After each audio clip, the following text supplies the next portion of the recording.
meeting to order. The Tuolumne Planning Commission July 6th meeting. So first, reports from commissioners and staff. Commissioners. Can we salute the flag? Oh, I'm sorry. It wasn't 4th of July. Cue card. Yeah, I did, right. I pledge allegiance to the flag of the United States of America and to the republic for which it stands, one nation, under God, indivisible, with liberty and justice for all. All right. So, now, reports from commissioners and staff. Anything from the commissioners? Ms. Shane, do you have anything for us? Thank you, Mr. Chairman. I will just note that we do have an item for your meeting on the 20th of July. It's the conditional use permit for the west side property as proposed by the Tuolumne Band of Miwok Indians in order to make that site a permanent event venue. So. Mr. Chairman, I will be missing that meeting. I'll be out of town. All right. We'll miss you. Do we have, is everybody else planning a meeting who will be there for this meeting? I am. Interesting. So there was strawberry, huh? Oh, yes. But that's the 23rd. There'll be a lot of people that have to do that. All right. Reports from the Board of Supervisors Planning Committee representative. There was a meeting, No Mr. meeting. Chairman. All right. How about from the Agricultural Advisory Committee representative? We did have a meeting. And we had two items. One had to do with the Murphy Family Ranch regarding the use of farm labor housing, which we did approve. And then on the Gorham property, the issue was the reduction of the 200-foot agricultural setback, and we did approve that. Thank you. All right, thank you. Okay, well, how about minutes? Any adjustments to our minutes from our June 15th meeting? I move we approve. Second. We have a motion and a second to approve as is. All those in favor? Aye. Opposed? Motion carries unanimously. And with that, we are open to the public for the public comment portion of the meeting. Anyone in the audience can speak on any item that is not on our agenda. We can't act on that item. We would love to hear from you. Okay, seeing none, we'll close the public comment and go to the public hearing.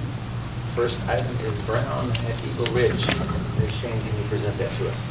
Thank you, Mr. Chairman. On July 2nd of 2013, the Board of Supervisors approved the Eagle Nest Senior Living Facility on a 34.9-acre site that is owned by Edward and Carla Brown. The property is located on Eagle Ridge Drive West off of Tuolumne Road. At that time, the project that was approved consisted of a senior housing complex with 2 senior independent living facilities, which we commonly refer to as assisted care, with 80 units in each building for a total of 160 units. One building which would have housed a medical office and 24 senior residential structures that consisted of 3 duplexes and 21 fourplexes for a total of 90 senior dwelling units. The fourplex and duplex units were proposed to be 2 stories. On March 29th of this year, Dillon and Murphy, on behalf of the property owners, submitted an application to redesign this project. The project that was approved by the board in 2013 is still in effect. All the entitlements and the property owners could develop the property under the existing entitlements. But instead, they would like your consideration this evening to modify the project so that it will have 1 building to house the 160 assisted care units, to remove the proposed medical office from the project, and to reduce the number of detached dwelling units from 90 to 67. The units will now be 1-story instead of 2-story, and of course it's still a senior housing project. They also would like to modify the open space on the project site in order to facilitate the new layout of the buildings. Each of the dwelling units, the detached units, will be about 1,400 square feet in size and will feature 2 bedrooms. In addition to serve the residential development, the project includes several recreational amenities, including lawn bowling, bocce ball courts, horseshoe pits, picnic areas, and walking trails that will wander through the oak trees. They will also provide street lighting and sidewalks so the residents can safely walk between the units and also walk to the assisted care facility, which will provide meals to them if they choose to have that service. There will also be a fence around the project for the security of the residents. The project includes providing a private shuttle service that will take residents to shopping, doctor's appointments, and other errands in the Sonora area. And the site will be served by public water and sewer from the Tuolumne Utilities District. A retention basin was constructed on the site as part of the Eagle Ridge subdivision. That retention basin will be doubled in size to accommodate this project. As we processed this application, we conducted early consultation with adjoining property owners. We did receive several letters in opposition. The concerns were that the building setbacks were insufficient. There are along the westerly property boundary, the buildings are proposed to be closer than they were before, but they still are a minimum 30 feet from that property line, and the setback certainly has been met under the zoning ordinance. They are concerned about decreased property values and due to the high-density development. The previously proposed project had a density of 4.5 dwelling units per acre. The revised project has a density of 3.4 dwelling units per acre. They are concerned about depleting the water table. As I mentioned, the water will not come for the project won't come from wells on site, but from the TUD water system. And they are very concerned about increases in traffic and noise. By reducing the number of dwelling units, there will be a decrease in traffic. The previous project had an estimated 614 trips per day to be generated.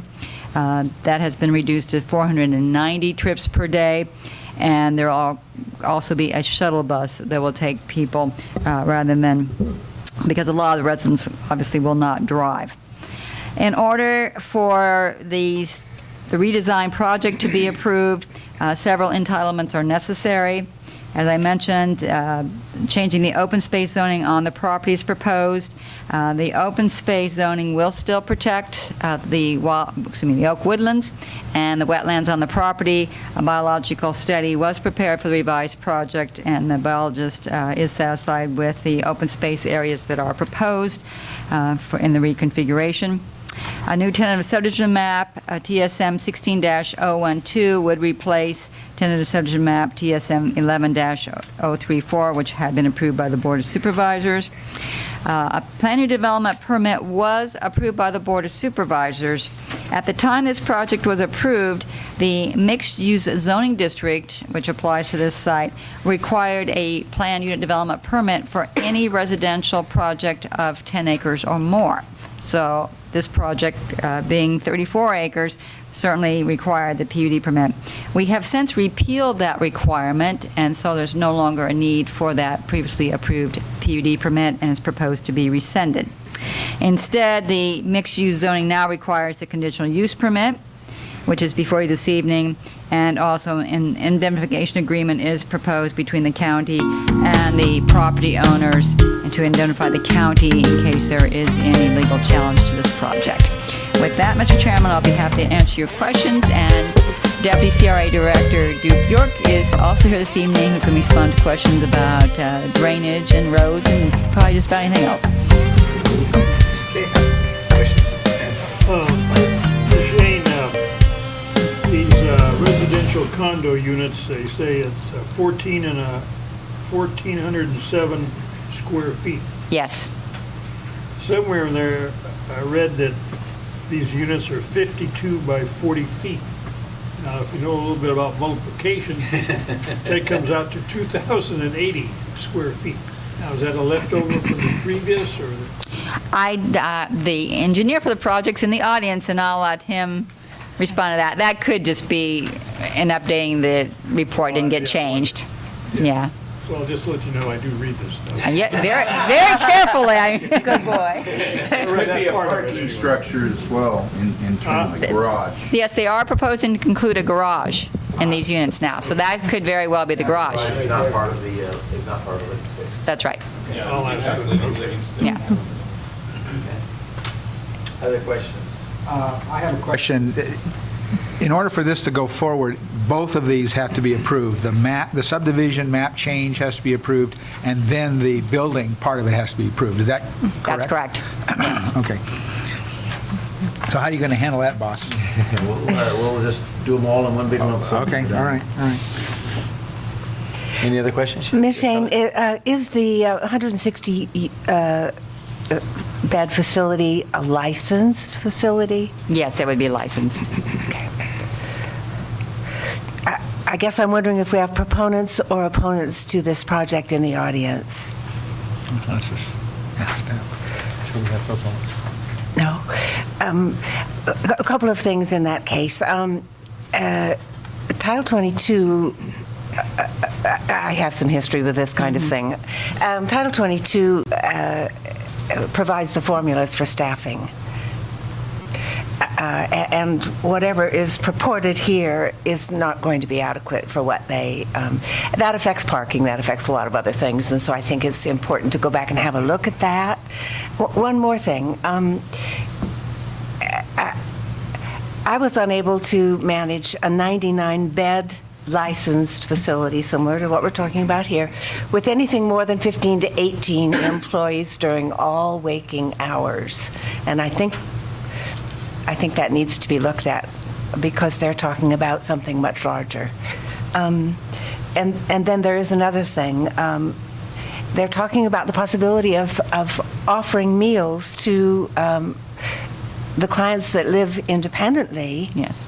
And those in the facility. That's an awesome chore. We're talking about close to 900 meals a day. That's. Maybe I'm sure the proponent's going to speak. I hope the proponent knows. I hope so. So we'll because probably get some of those questions answered at that point. That's like a restaurant at the casino or huge. Okay. Anyway, those are my concerns. But doesn't, I don't know if there's supposed to be interchange here, but isn't that part of their business plan as opposed to what we're trying to do here? I mean, they may build everything and understaff it as you suggest, and then it's going to bite them, you know where, and then they'll have to staff up. But is that something where we really care at this point in what we're doing? Let me do process check here, because I think the best place for us to discuss this is in the discussion portion. Okay. But Okay. to answer your question, it does affect it because Yes. Traffic and parking and all of those kind of Well, things yeah. are based on the numbers of their assumptions. Yes, yes. So it's a valid conversation, but I think Okay. it's best during the That's fine. discussion time. Yes, thank you. Our process. Other questions for staff? Okay, let's open it up to the public. Who would like to speak in favor of this project? Is a proponent available for us? Great. You need not tell us her name, but you're welcome to. Good evening, Mr. Chairman and Commissioners. I'm Cecil Dillon with Dillon & Murphy, the civil engineering firm that processed this project. Also, we came to you 3 years ago, and with a larger project, 90 residential units as opposed to 67, as staff said. Your questions regarding the assisted care facility and the 160 units. My client has been dealing with a handful of well-known assisted care facility operators and builders in the western United States for the last number of years. He is not going to operate that. I mean, you have to know what you're doing, just like what you indicated. And the 160 units could start out at half that or 100. We had 2 feasibility studies done from, again, one firm in Texas. That's all they do, feasibility for assisted care facilities, because obviously we're all getting a little older, and that's a big business that's going to just keep growing. And both feasibility studies showed that 160 units is a very viable number for this area, only because the population is getting older and that service just isn't provided. And they look at the demographics for quite a large radius when they do these studies. So both studies, 2 years apart, came back essentially with the same favorable results. Now, whether they're going to start out with 160 units, I would doubt that, but it'll be fashioned such that the facility can be expanded and grow to that. And as far as the people that will be living there, the 67 condos, when people get out of their big home that they had their family and raise their children, and they want something smaller, they don't want that 5 acres or whatever they're living on, they can buy here and they can live there for the rest of their life and never be associated with the assisted care facility.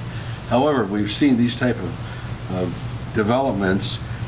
You get rid of your big home for whatever reasons, you enjoy living in a smaller place and in a more senior environment, and then someday your health doesn't hang there with you, and so all of a sudden you need that assistance. And instead of leaving, right now you'd leave here and go to Modesto or Stockton or someplace to get that use, you'd be able to move from where you are right into the facility on the grounds that you're used to. And this model has worked really all over. So I can tell you, I've been doing this for 40-some years, and I've never come back to a board or a planning commission 3 years later on the same ground applying for a smaller project. That's unheard of. My clients decided they didn't want two-story, and it took a while for Mrs. Brown to convince Mr. Brown that we should start back and come in, and if you've been in the development business, going from 90 living units to 67, that's a hard move for a developer, but his wife prevailed, and they got me, and we sat down and we came up with this new plan. So you approved this 3 years ago, and it was a great plan. It's a little less dense now, a little smaller, basically because of the two-story issue. And we agree with everything staff's recommended, and I'd be glad to answer any questions. Questions? You have questions for the opponent? One real quick, just so I understand thoroughly. Someone can buy in initially into one of the townhomes, I understand that. So is there sort of a ready-made transfer over to the care facility, or how does that work? That's I understand they're on the same property, but I don't quite understand how that... The assisted care facility will be self-owned. That parcel will be purchased and developed by an assisted care facility. Separate entity. Right. So there will, as far as ownership, there won't be any tie. The actual units could be purchased or leased. There's going to be some flexibility there. That's why also the second time around we made them individual condos. So again, because of the market study, some people would rather purchase. They've owned their land all their life. They would rather own the facility. Others would just soon, they've owned something long enough, they'll lease it, rent it, and then when the time comes, if need be, they'll get involved with the assisted care. I'm sure there's a priority system if you live there as opposed to somewhere else to get in, but it'd be nice to have that 160 units full with a waiting list, Well, I've got some experience with a couple of these, and they do work very well, but that one piece was what I didn't understand. Thank you. You're welcome. Question, the owners will not be the operators. Did I hear you correctly? That's correct. There'll be a management contract, they'll be the owners, and a management company will run it? No, we're dealing with 4 different assisted care groups. I see. And the model they use, they will purchase that lot and they will build and develop the assisted care facility. My And subsequently client- run it. Right. Thank you. Mr. Brown would, he's offered, if they wish, he would build it for them. But all the groups are talking with build their own facilities. I understand. Are the groups that you're speaking with California groups? They're all Western United States. None of them are just California. They're Washington, Oregon, Hawaii, Arizona, Nevada. All 4 groups are in numerous states. And interested in doing business in the state of California? Right. Okay. One of the groups did the second feasibility study, because they have a group in Texas that does feasibility studies all over the country for them. And that's why they actually paid for the second feasibility study and then shared it with everyone. And it came back with the same results. And so they're very interested. I understand. But until we get the entitlements and get the final map recorded, no one's going to make a move until that occurs, as far as acquiring that parcel. The other question I would have is a timetable for building out this project. Does one thing go before the other? Are they going to be built concurrently?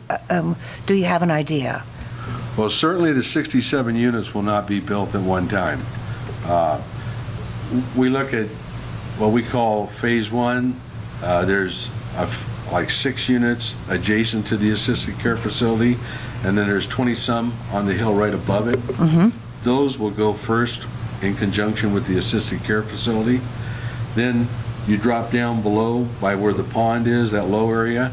That area would be developed after this first one grows and builds out. I see. So I look at it, and the timing, we're probably looking at 3 to 5 years before the whole facility would be, all the units would be there, based on the feasibility study of the absorption rates. Thank you. You're welcome. Not that it's really important, but what is the size of the condo units? 1,407 or Yeah, 2,080? I don't really care. I didn't see the 2,080, but the living unit is 1,407 square feet, 2 bedrooms, 2 baths, living room, kitchen, dining area, and a laundry room. So that's the 1,407. Then you do have a garage, and it's a single-car garage, and I don't have it right in front of me, but it's probably, that's 300 feet, maybe 400 feet, so that 1,407 might be 1,800 feet with their single-car garage, so the 2,000 feet, I'm sorry, I'm not aware of, unless that was from one of the floor plans we had when it was bigger. Well, I wonder, because somewhere in there it does say they're 52 by 40. But it's definitely 1,407. But it doesn't really trigger anything in my mind. I think you have the floor plan in there. We do, Yeah. yes. 3 of them. Just out of curiosity, what was the motivation to reduce from a 2-level to a single-level building? It's just Truly, it was Mrs. Brown. She planted the seed, and stairs? she, Is that it? Is it? well, she just figured, okay, this is set up for senior people. Eventually, your knees, your hips, Okay. your willingness to go up and down stairs, Exactly. it just reduces. And the hard part was convincing her husband to reduce the project. That doesn't always occur. Hardly ever occurs. Right. So, but no, it was truly the 2-story Seemed more appropriate. issue. Single story seemed more appropriate. Yep, and it just became important enough to change the whole project. Maybe ADA helped? Yeah, I think so. could. Okay, any other questions? Thank you. And I just want to thank Duke and Bev. I'm sorry, Bev. I've only been working with these people for like 4 years on this project, maybe longer. You have a great staff, and they've been super helpful, and I just want to thank you. Anyone, I'm sorry. We know that. But we don't want to talk about it much, it'll go to their heads. Anyone else who would like to speak in favor of this project? Seeing none, anyone that would like to speak in opposition to this project? Okay, how about anybody who would like to speak neutrally? So in that case, we'll close the public hearing and bring it back to the commission. So, comments and discussion?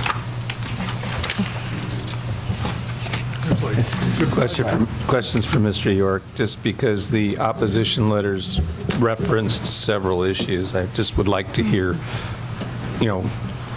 your spin on them. I mean, obviously, the ones that stood out were the setback and the buffer, and Ms. Shane explained that. The traffic on Tuolumne Road, you want to take a shot at that? I mean, I realize there's less units, so there's obviously less cars, but I believe there may be more to the answer. Well, the level of service on that particular portion of Tuolumne Road is level service B, which isn't that bad. The original project that built Eagle Ridge built a left-hand turn pocket by PG&E and another one at the other end. So it's pretty safe ingress and egress. One of the things that's unique about this style of housing, too, is that they're not working, so they don't have to hit that morning and afternoon commute. And they generally will avoid that. So that also helps with the traffic aspects of it. The fact that they also have the van, because they use a lot of shared visits, also benefits. That's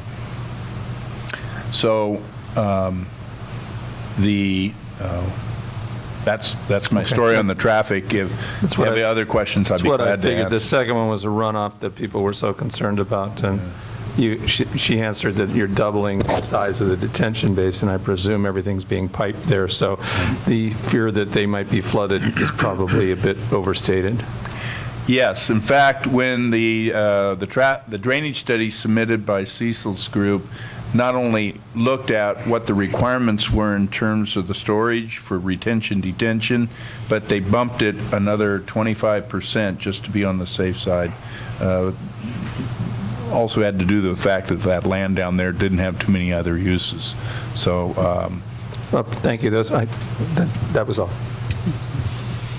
Any other questions or discussion? Charter, are you comfortable with where we ended up with on the staffing? Oh, I'm sorry. No, go ahead. Staffing discussion? Actually, I would probably recommend that community development have a look at that, because the state's going to tell them how many people they have to have. It isn't a guess. Okay. It's written in blood. That'll come under a separate application, right? Yeah. So, and that would affect the parking and that sort of thing, so. Okay. When you're ready, I'll be pleased to make a motion. I'm ready if everybody else is. Yes. Yeah. Good call. Thank you. For many years, the Planning Commission has been learning through literature and periodicals and about smart growth and appropriate use of land and resources, and this looks like a model project to me of smart growth and good planning. And along with Mr. Dillon, I'd like to commend the staff for doing a great job on this project. I think it's wonderful. So I'd like to move that we approve zone change RZ 16003 based on findings A through D, and that we approve tentative subdivision map T16012 based on findings A through D,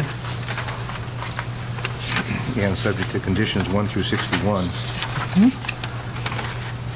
And that we rescind planned unit development permit PUD 11004 based on findings A and B, and that we approve conditional use permit CUP 16011 based on findings A through F and subject to conditions 1 through 88, and that we approve the indemnification agreement in and between the County of Tuolumne and Edward and Carla Brown et al.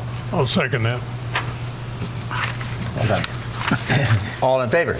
Aye. All opposed? Motion carries unanimously. That, I believe we are done with our agenda items for the night. Meeting is adjourned. Thank you for Thank coming, you. Mr. Dillon. Just barely missed the. Almost kept it under half an hour.